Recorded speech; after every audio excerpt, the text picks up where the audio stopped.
Arlene, where do you stand on the whole question of vaccine passports?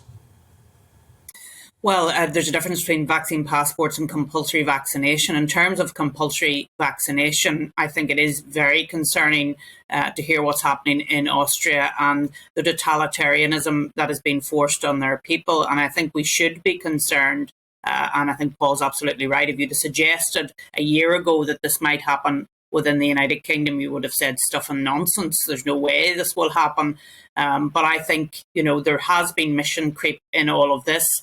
I fundamentally believe in the vaccine. I have the vaccine myself. I think people should get the vaccine, but you cannot impose that on a free society. And I think that there's a real problem there, Nigel, and something that we should all be very concerned about.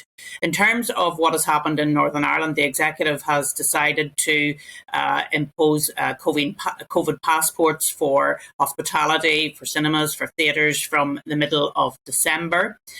There's no detail yet as to how that's going to be enforced or how indeed the hospitality sector is going to be able to resource all of that, because I think we need to remember that the emphasis will be on places like hotels, like restaurants, actually enforcing the COVID passport. So that means more resource for struggling hospitality outlets, and I think government is obliged to look at all of that.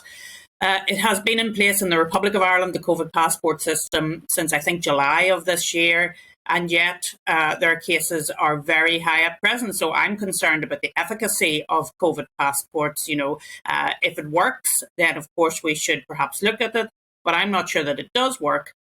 People point to the fact that since it was announced that the executive has gone down the road of announcing COVID passports, that the vaccination rates have slightly increased in Northern Ireland, but they don't come into force until the middle of December. And I think that's the key element of it. Are they effective? And if they are effective, well, let's see the data as to how they are working.